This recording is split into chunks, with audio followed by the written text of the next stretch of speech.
रूस के राष्ट्रपति व्लादिमीर पुतिन की तरफ से एक बयान भी आया है और ये रूस यूक्रेन युद्ध से जुड़ी बड़ी खबर है। रूस के राष्ट्रपति पुतिन ने ऐलान कर दिया है और क्या ऐलान किया है आपको बताते हैं। ईस्टर के मौके पर हमले नहीं होंगे, पुतिन ने यह कहा है। साफ साफ पुतिन की तरफ से कहा गया कि ईस्टर ट्रूस के मौके पर हमले नहीं होंगे। 19 अप्रैल शाम 6 बजे के बाद से ये समय शुरू हो रहा है और 21 अप्रैल तक ये रहेगा मध्य रात्रि तक, और 21 अप्रैल मध्य रात्रि तक कोई हमले नहीं होंगे, ये फिलहाल पुतिन की तरफ से कहा गया है।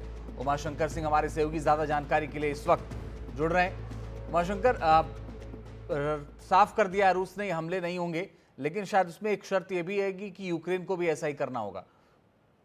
जी बिल्कुल, ये शर्त जो है वो क्रेमलिन की तरफ से भी कही गई और उसके बाद जो रूस का डिफेंस मिनिस्ट्री है उसने साफ तौर पे ये कहा है कि अगर यूक्रेन इस बात को नहीं मानता है और अपनी तरफ से हमले नहीं रोकता है तो ये जो ट्रूस है, ईस्टर ट्रूस, वो लागू नहीं होगा। तो यानी कि शर्त के साथ पुतिन की तरफ से पेशकश की गई है। दूसरी तरफ जब ये पेशकश आई है उसके बाद से 2 ट्वीट यूक्रेन के राष्ट्रपति ज़ेलेंस्की का सामने आया है। एक ट्वीट में उन्होंने जो है वो बात की है कुर्स्क में अपने सैनिकों के पैर जमने की, और बात ये भी की है कि बेलग्रोद में उसके सैनिक जो हैं वो आगे बढ़ रहे हैं, अपने पोजीशन को मजबूत कर रहे हैं। और दूसरा जो ट्वीट उन्होंने किया उसमें उन्होंने 277 जो युद्धबंदी जो रिहा किए गए हैं उसकी बात की है। सीधे तौर पे पुतिन के ऑफर पे उन्होंने अभी तक अपनी तरफ से कोई बयान नहीं दिया है, शायद इसके लिए थोड़ा इंतजार करना पड़ेगा। लेकिन 2023 जनवरी में जब इसी तरह ऑर्थोडॉक्स ईस्टर के मौके पर जब पुतिन की तरफ से इस तरह की पेशकश की गई थी तो इस तरह की पेशकश को सीधे तौर पर ज़ेलेंस्की की तरफ से ठुकरा दिया गया था और कहा गया था कि इसके जरिए रूस जो है वो अपने सैनिकों को संगठित करना चाहता है, कुछ इलाकों में रिपोजिशन करना चाहता है, और इस बहाने से उसने रूस की जो बात है वो की है।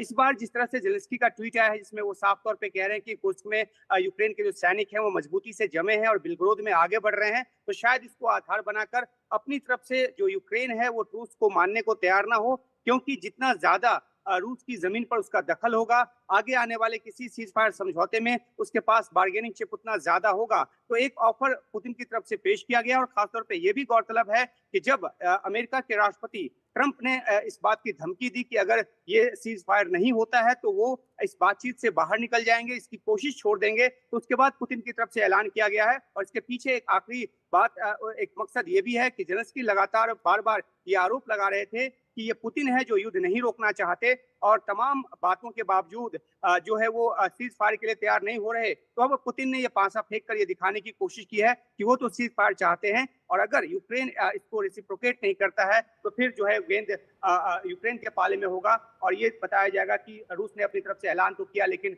यूक्रेन जो है वो तैयार नहीं। ठीक, आप नजर बना के रखिएगा। उमाशंकर आगे लगातार आपसे अपडेट लेंगे, लेकिन रूस ने ये साफ कह दिया कि ये बात यूक्रेन को भी माननी होगी। अगर यूक्रेन नहीं मानता है तो फिर हम वैसे ही व्यवहार करेंगे जैसा वो करेगा। लेकिन फिलहाल ये ऐलान कर दिया गया है रूस की तरफ से कि 21 अप्रैल मध्य रात्रि तक कोई हमला नहीं होगा। 19 से 21 अप्रैल तक हमला नहीं होगा, रूस के राष्ट्रपति पुतिन ने ऐलान कर दिया। साथ ही शर्त भी रखा है कि यूक्रेन को भी ऐसा ही करना होगा आने वाले वक्त में। तो ईस्टर ट्रूस के मद्देनजर ये फिलहाल साफ हो गया है कि अब कोई हमला फिलहाल 19 से लेकर के 21 तक नहीं होगा।